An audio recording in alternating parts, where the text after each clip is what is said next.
target for this video is I can determine if a relationship is proportional or non-proportional from a written description.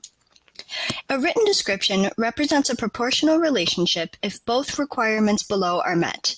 The numbers increase or decrease by the same constant amount. This means that the rate of change in the description is constant.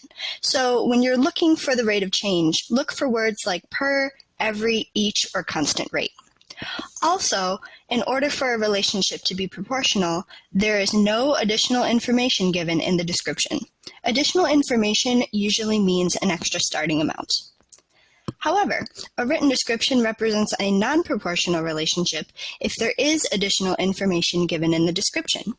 Additional information means an extra starting amount, and you'll look for words like starts with, already has, initial amount, flat fee, or some sort of one-time amount. So let's look at a few examples. In this first example, we have two choices. One of these choices represents a proportional relationship, and another choice represents a non-proportional relationship. Choice 1 says that Sarah saves $25 every week, and choice 2 says Sarah has $150. She saves $25 per week. I'm going to start by seeing if I can identify the rate of change and making sure that it's constant. Since Sarah is saving $25 every single week, that tells me that the rate is constant. So that takes care of that. But then I next have to look at which of these two choices has extra information in it.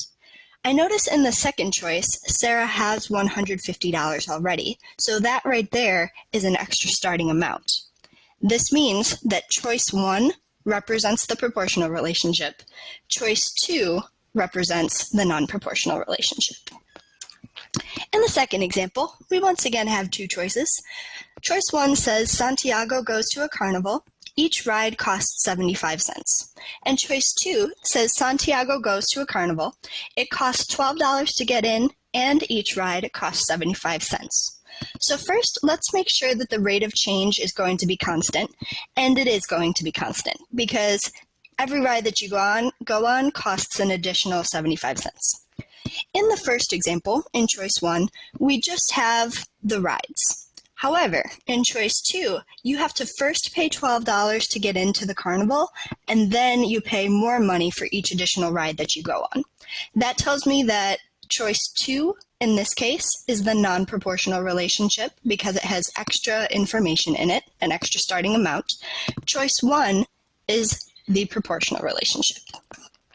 So, to summarize, a written description represents a proportional relationship if both requirements below are met. The rate of change in the description is constant, so we look for words like per, every, each, and constant rate, and there is no additional information or extra starting amount given in the description.